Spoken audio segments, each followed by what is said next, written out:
Jeremiah chapter number 18, if you would. Jeremiah chapter 18. Chapter 18. Thank God for his word. Jeremiah chapter 18, and I'm going to be beginning, and I'm going to be reading from the English Standard Version of the Bible. Jeremiah chapter 18, verses 1 through 6. The word that came to Jeremiah from the Lord: Arise and go down to the potter's house, and there will I let you hear my words. So I went down to the potter's house, and there he was working at his wheel.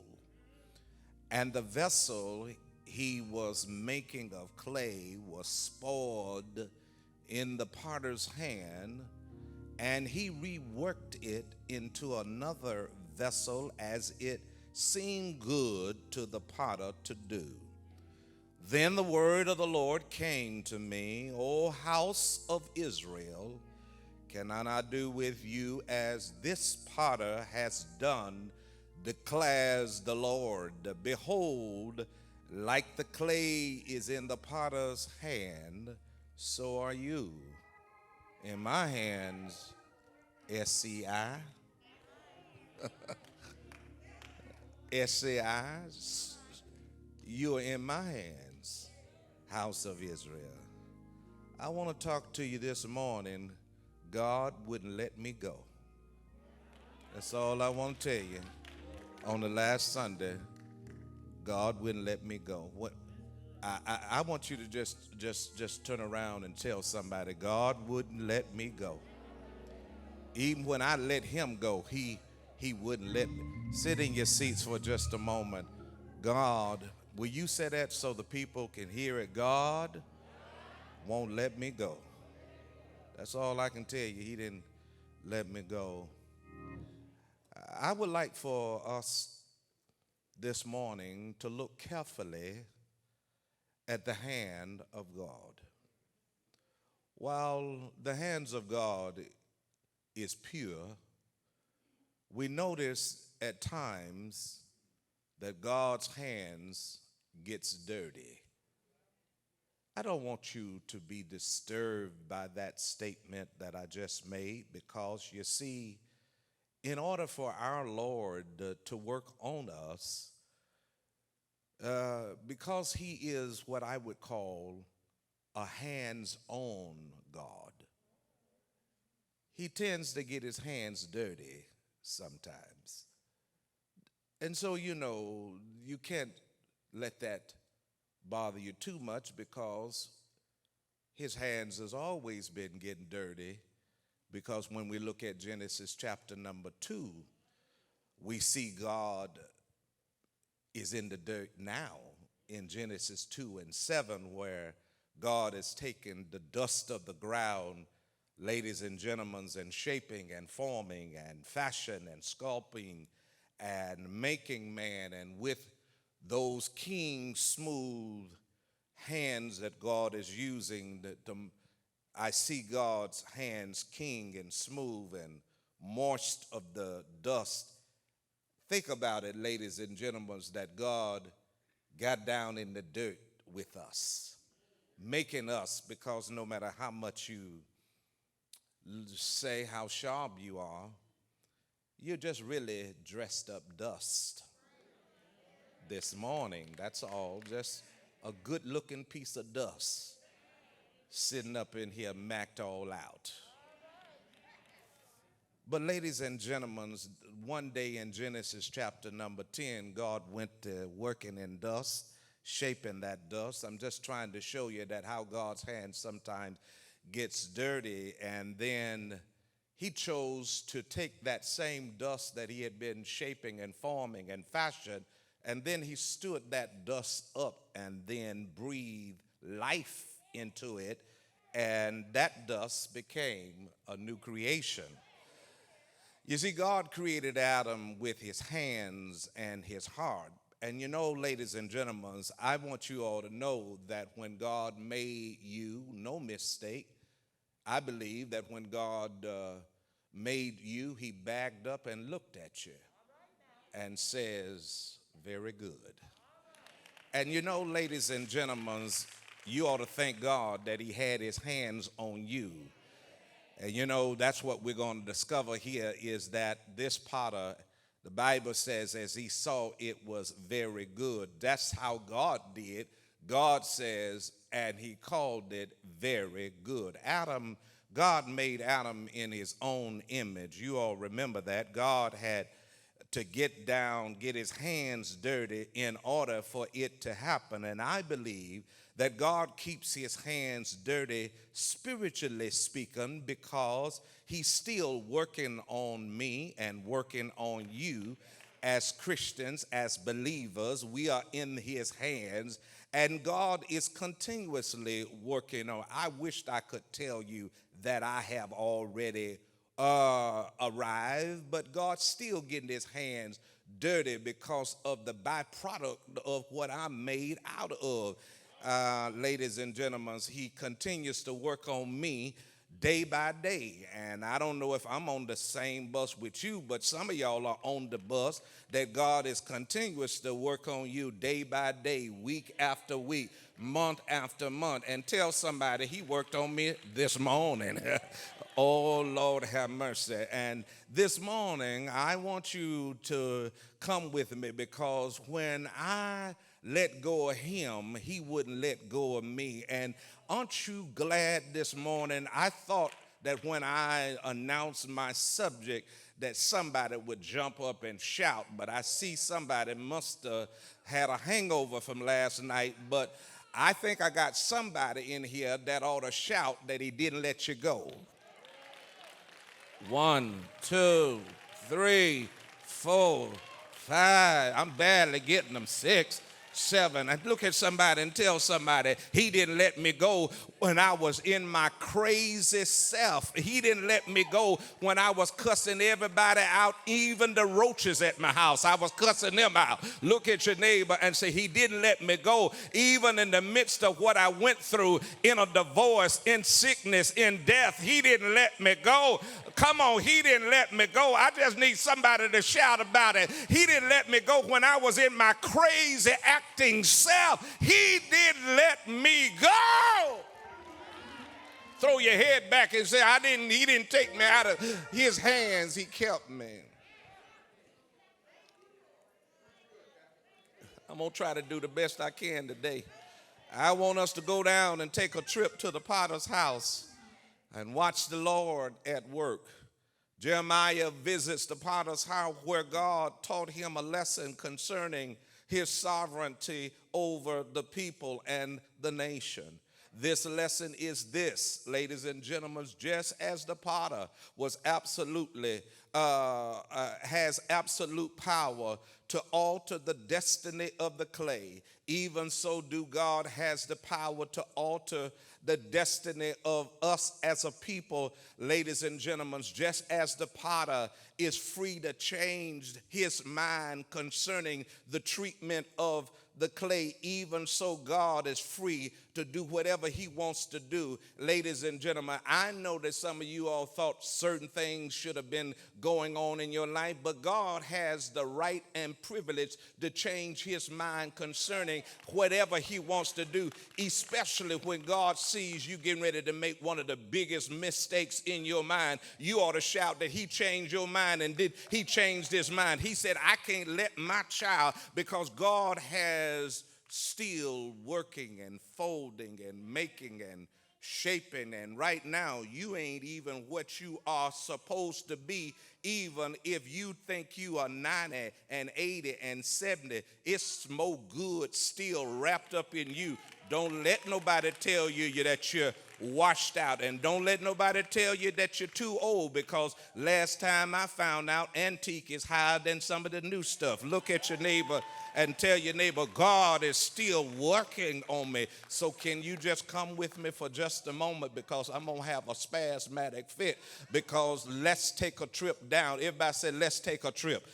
Look at your neighbor and say, let's take a trip down to the potter's house and see what the potter does for and with the piece of clay in his hand.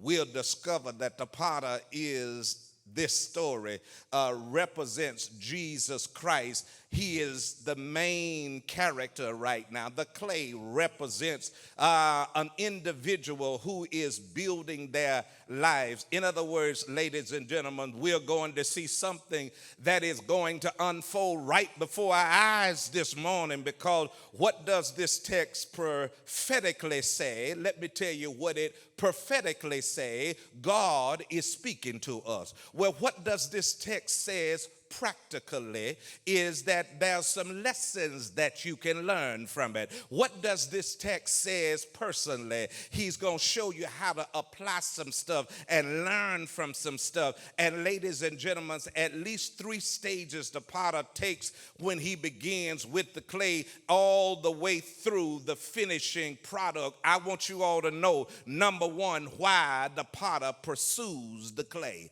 Can you just say that? That's the first thing I want you all to write down, why the potter pursued the clay. After all, the Bible said the word of the Lord came to Jeremiah from the Lord and said, arise and go down. Everybody said go down. Now let me give you something, ladies and gentlemen, because Jeremiah found God's direction. And I thank God that Jeremiah found God's direction. And always remember that this is how you got to always remember that if what you are doing in life, if you never hear these words, you are out on your own. And ladies and gentlemen, you ought to always want to hear the word of the Lord came to you. Because I didn't say your girlfriend came to you, or your boyfriend, or your or some other boo came to you, or your prayer partner came. You see, you better remember, don't you ever do nothing that the word of the Lord didn't give you confirmation, revelation, inspiration, illumination, and direction, because ladies and gentlemen, you will be in the mess. The word of the Lord came unto Jeremiah. Jeremiah found God's direction. Well, how did he find God's direction? Listen to what it says. Arise. Let the church, I want y'all to preach this sermon with me today. I ain't going to preach this one by myself. Everybody say arise, and watch this. And notice it says arise and go down. Now, that's speaking more, ladies and gentlemen, it's speaking more geographical that the Lord is really talking about. Because really what it says when he said, arise and go down, I believe that that has some humble assignments of God's servant, because some of you all, before you're going to go up, you're going to have to go down. And some of y'all want to go up, and baby, you ain't never went down yet.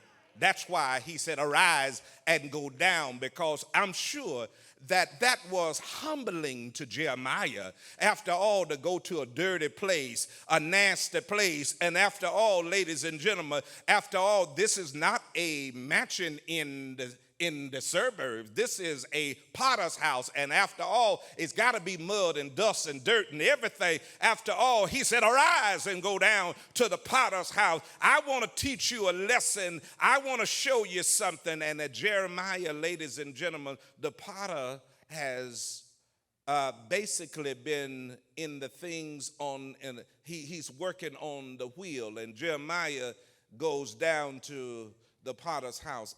I went with him this week. I went with him this week. I told him, can I tag along with you as you go down to the potter's house. I said, I got to go to Salon tomorrow Sunday morning and preach this sermon, so I want to see what you saw. So can I get in the car and go down to the house and see what you saw? And when I got there, I noticed that I had to step over some pots and go around some things, and I said, man, this is some dirty place up in here. And then I saw a guy who had clothes on that he didn't have no three-piece suit on. He was there with some old dirty clothes on, working with mud and water and spinning the wheel in the hands.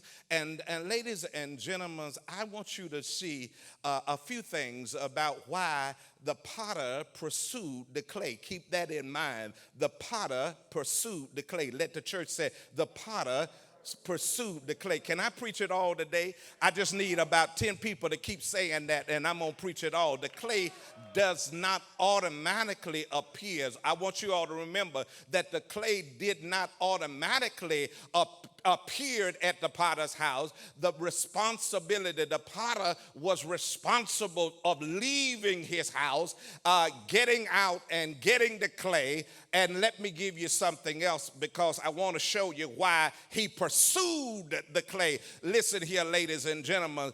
He has to look for the clay. That's the first thing. In Jeremiah's day, many of the potters got their own clay, and they searched for it. They dug ditches and deep in the dirt. In the same manner that when the Lord found you, he didn't find you with yourself all looking like that. When God went to searching for you, some of you all was in houses you shouldn't have been in, but thank God that he was looking for you and searching for you and got down in the mud for you. And some of y'all, he didn't find y'all at church. Come on, stop sitting up in here. Tell somebody, he found me when I was in my dirt, in my sin. Look at your neighbor and say, he came looking for me. Aren't you glad that he came looking for you? Aren't you glad that he came looking for you? Look at somebody and tell somebody, when I wasn't looking for him, he came looking for me. Look at your neighbor and throw your hands up and tell your neighbor, he came and got this lump of clay. He came and got this mess and jacked up because he came pursuing after me. No wonder Luke says that Jesus came to seek and to save that which was lost. Oh, you know what? I feel so sorry, because church folks can be the most boring people in the world. They get saved and they get boring. They get saved and they don't have no life no more. They get saved and you acted better than that in the club. You never sat in the club, sitting in the club, sleep. You never slept in the club, not one night in your life. You come to church and sleep, and you ain't never slept in the club. Your butt was too drunk to sleep, and now you got a nerve to sleep in the house of God when you used to be up on the dance floor bagging it up, and no, you didn't have nothing to bag up, but you were bagging it up. Tell somebody, he came looking for me. I wish y'all would throw both of your hands up and say, thank God. What my folks that can holler at me? I ain't heard nobody say preach it all. He came looking for the clay. I got to hurry up because I'm getting happy there. He came looking for us. He got dirty.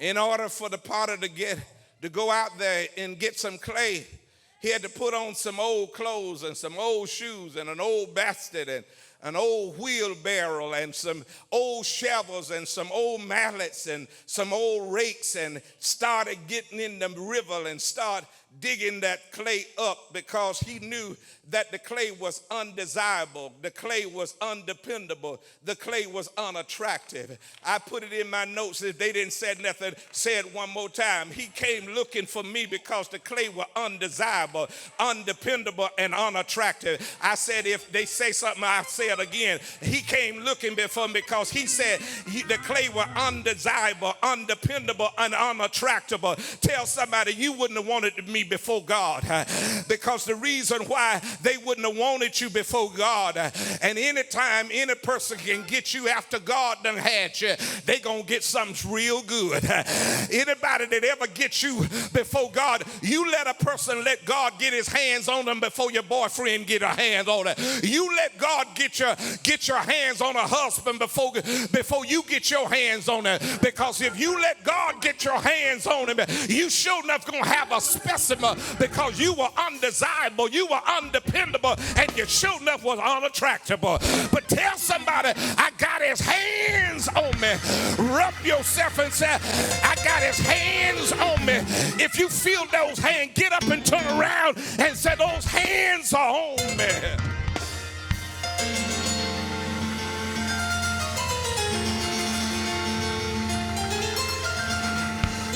Look at somebody and say, he saw me.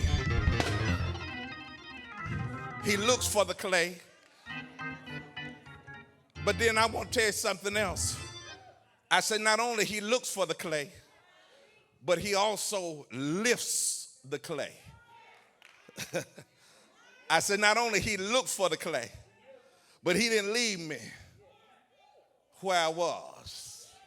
He lifted the clay. Thank you. Thank you, Holy Ghost. He lifted me. What did he lift me? He didn't leave me where I was. That's the worst thing I know about folks. They love to talk about folks, but they don't offer no suggestion of how to make their life. They can give folks hell, but don't talk about nobody if you're not willing to help them.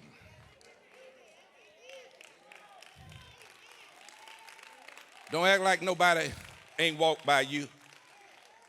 I seen people when I was struggling, and I'm talking about when I was going through. I'm talking about when I was going through. I saw folks that used to talk to me move right on by. But ladies and gentlemen, I thank God that we got a God that not only will look for you, but he'll turn around and lift you up. That's why I need to sing this song. I was sinking deep in sin, far from the peaceful shore. Very stay within, seeking to rise no more. But the master of the sea heard my despairing cry. Somebody ought to get happy. And from the waters, he lifted me. And tell somebody, safe am I. You ought to shout about the fact that you saved this morning. Look at somebody and say, he not only looked for me, but he lifted me. And then somebody said, can I sing my song, Pastor Carter? What's your song? Love lifted me. Love lifted me. When nothing else could have. Love lifted me. Oh, love lifted me. What my Baptist folks? Oh, love. So what the Lord did is that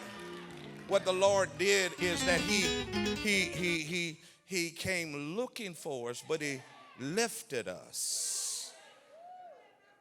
Because the reason why that God had to come and lift us up is, ladies and gentlemen, he wants us to know that not only I'm going to let you conquer it, but then I'm going to turn around and let you claim it. Why? Because I'm conforming it. Somebody in the back said, I didn't hear you. The reason why he had to lift you, because he wants you to conquer it, claim it, because he's conforming you. Can y'all preach this? He wanted to, he had to lift you up because he wants you to conquer it. Don't you sit up in here acting like you don't have no it. All of you all got a it that your it may not be my it, but some of y'all got something that's a itch and it ain't even itching you.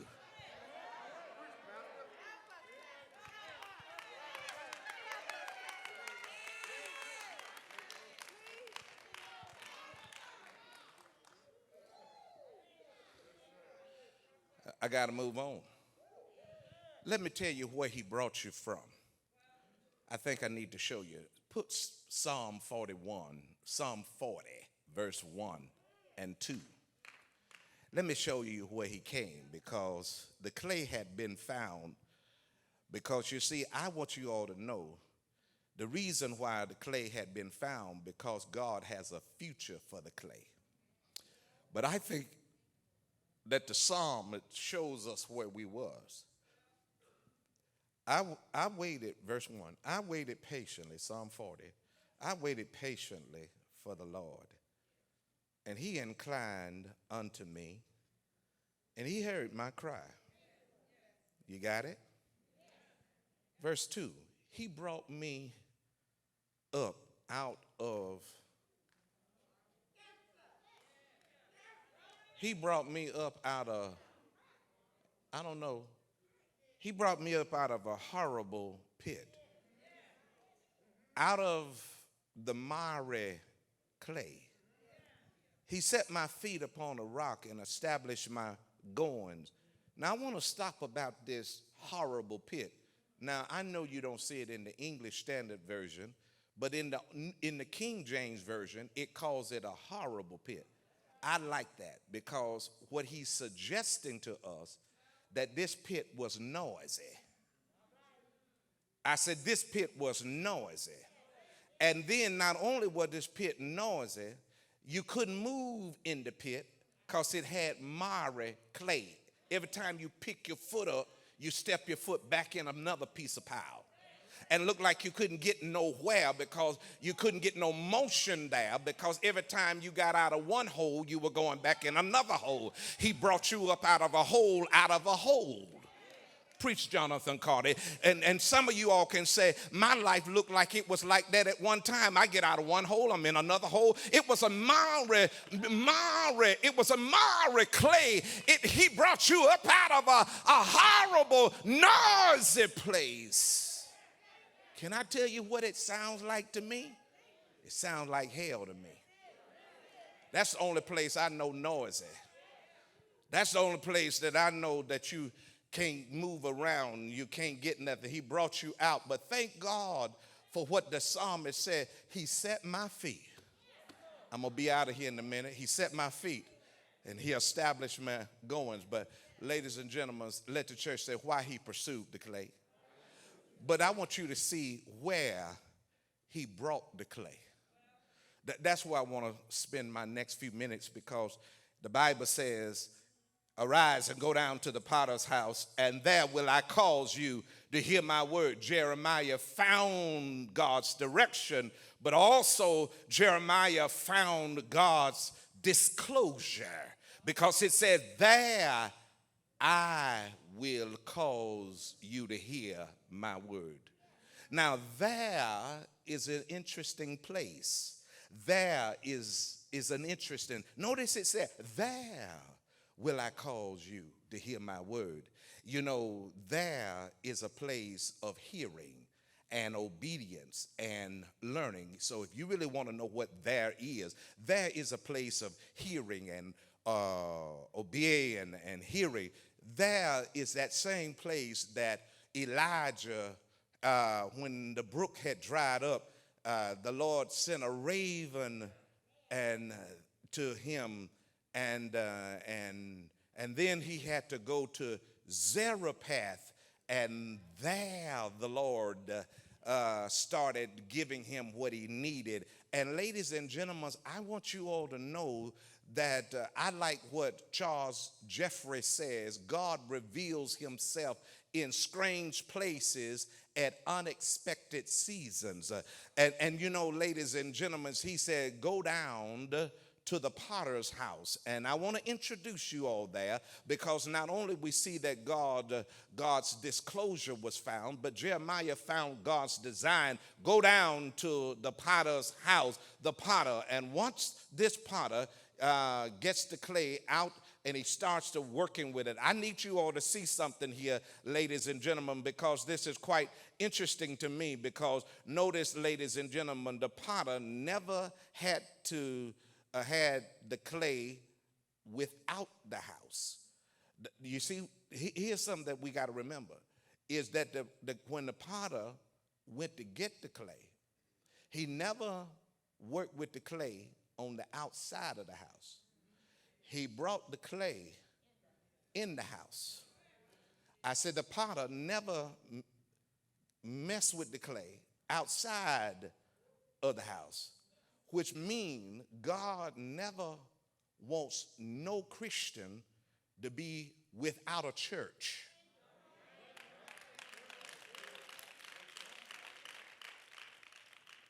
The potter brought it in. The clay doesn't just automatically come in here. God brought the clay, just like he did it this morning. Y'all think y'all came here on your own, but really this morning the potter brought the clay in SCI, in here. Because why? Because, ladies and gentlemen, nobody in this room has ever arrived yet. When you get to the point where you say, I don't really need church no more, then you can just say that you're getting ready to be a dried up crack piece of clay. Because, ladies and gentlemen, I want you all to know the clay has gone through some process to be able to go through. I see so many people want to be like other people, but they don't really want to go through the process of really what they have to go through. And then the process is that there has to be some mashing and some pushing and mortar down, and you have to, and ladies and gentlemen, watch what else happened. There's a process in the working of the clay. Not only a problem that there's some waiting, but there's some working, because look at verse number 3, and he says, and I went down to the potter's house, and behold, he worked a work on the wheel. Now, I want you all to see something here, because, ladies and gentlemen, my time is running out, because I'm trying to get to somewhere, because I want you all to see this. Because then we're told in verse number 4 that the vessel that he had made was marred in the hands of the potter. Don't miss that. Now, ladies and gentlemen, it says the vessel that he had made was marred in the hands of the potter. Now, ladies and gentlemen, what I mean about marred is ruined. It decayed. It was corrupt. It was spoiled. It was disfigured. It was wasted. It had faults and failures. But, ladies and gentlemen, what you don't see is that the clay wasn't messed up outside of the potter's hand, but in the potter. It was marred in. Ladies and gentlemen, since you've been in his hand, you've been marred. Thank God that even when you was in his hands, he didn't throw it away, but he kept on. It was marred in the potter's hands. Now, let me just tell you something. You're not the first person that's been marred in the potter's hands. Come here, David. He was an adulteress and a murderer. Come here, Jacob. He spent 21 years being separated and isolated from his family and from God. You're not the only somebody. Come here, Solomon. He received the judgment of God. Come here, Lot. what sin caused for him, ladies and gentlemen. It cost him his respect and his family and his all of what he had. Come here, Samson. Ladies and gentlemen, he was marred, but ladies and come here, ladies and gentlemen, come here, Joseph. He was marred. Come here, Apostle Paul. He was a one who kicked against the church. And I want you all to know, since you've been in his hands, no matter how long you've been in his hands, somewhere along the journey, you got marred.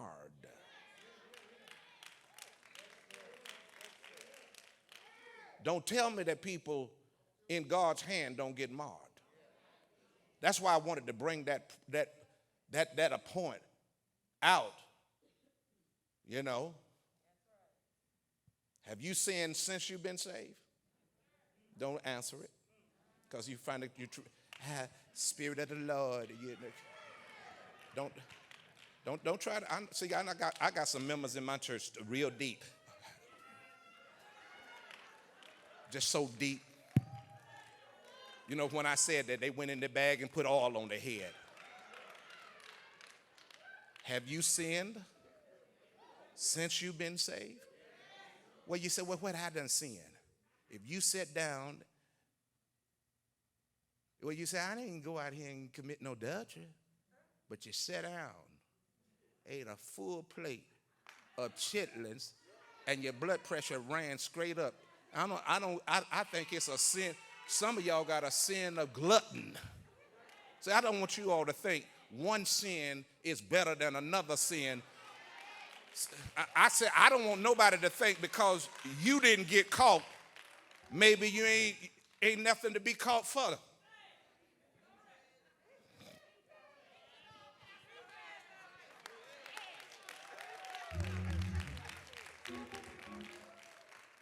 I don't talk about nobody, because sometimes you're talking about people who are in God's hand. And I would rather been in God's hand than in some of y'all members of the church hand, because had I been in some of y'all hand, y'all would have sent me straight to hell. But I had a God who saw me. I was marred. I was scarred. So what did God do when he saw I was messed up? I tell you what Jeremiah said. He made it over. Shout about it. He made it over.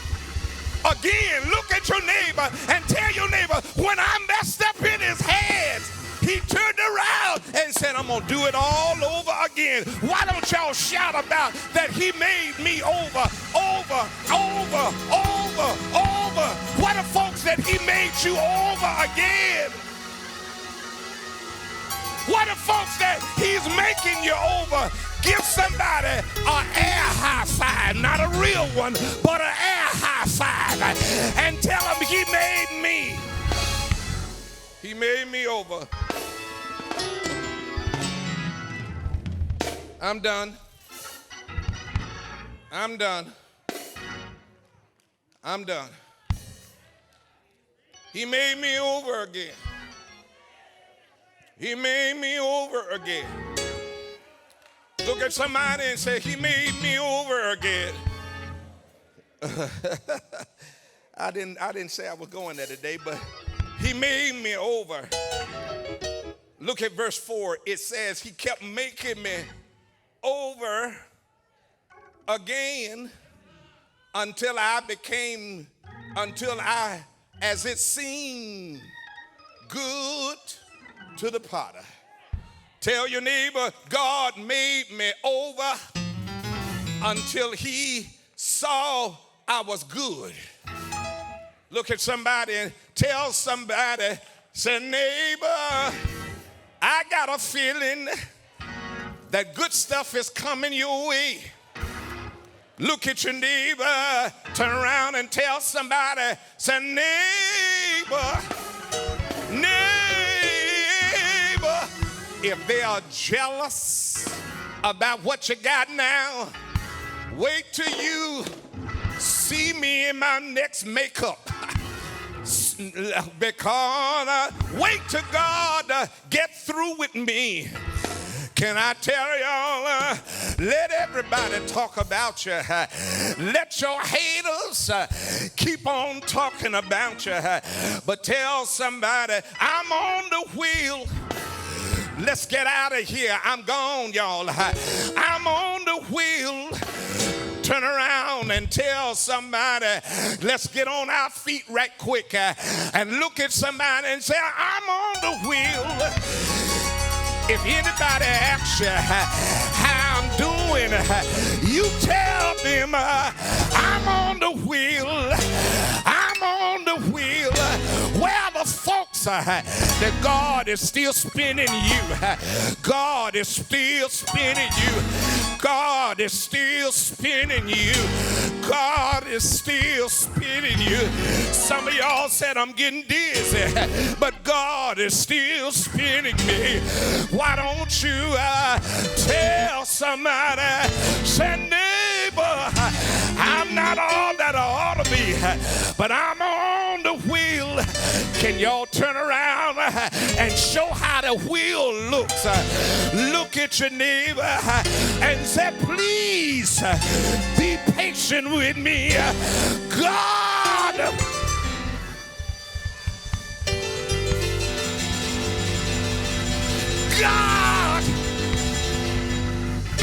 I gotta quit. Look at somebody and say, neighbor, point over. Can I get y'all to point at somebody and say, neighbor, I got a feeling your next blessing is going to set you up. Your next blessing is going to be so great. Can you shout about your next? Go ahead and shout about your next. Jump up 3 times and say, anyway, you tell somebody, I made it.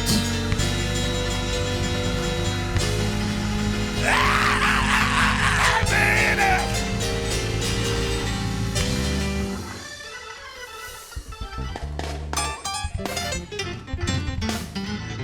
I want to end it with this.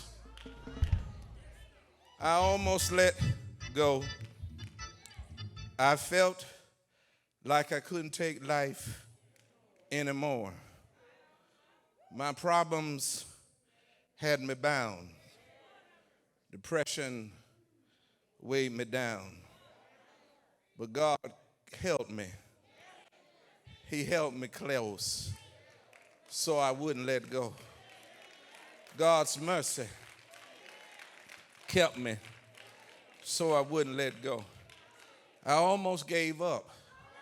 I was right at the edge of a breakthrough, but I couldn't see it. The devil really had me, but Jesus came and he grabbed me. He held me close so I wouldn't let go. God's mercy kept me so I wouldn't let go. So I'm here today because God kept me. I'm alive today only because of his grace. Oh, he kept me. God kept me. He kept me so I wouldn't let go.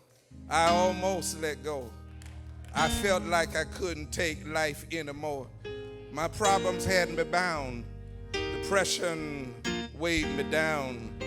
But God held me close so I wouldn't let go. God's mercy kept me so I wouldn't let go. So I'm here today because God kept me. I'm alive today only because of his grace. Oh, he kept me. God kept me. He kept me. God kept me. He kept me. God kept me. God kept me. God kept me so I wouldn't let go. He kept me. God kept me. God kept me. God kept me. God kept me. What the folk can say, God kept me. We saw another last first Sunday of the year, but tell somebody, God kept me. Turn around and look at somebody and say, God kept me. God kept kept me so I wouldn't let go. I almost gave up, but the Lord kept me. Can you just turn around and tell somebody, God kept me? Lean over and tell somebody, God kept me. Well, I know that you was blessed today by today's word. I want to stop and give an invitation to discipleship. If we were here in the sanctuary, we'd say the doors of the Lord's house is open. Listen, if you do not have a church home or you're not part of a congregation, I would love to be your pastor. Listen, I believe that Ceylon is a place where you can belong. We're going to tell you how you can be able to connect with us here at SCI. So let's listen to the ways of how you can connect with SCI. If you just made that decision, we are so excited. You just made the best decision of your life. Our E-team wants to help you take the next steps in your Christian walk. Text SAVED or JOIN to 404-548-8009.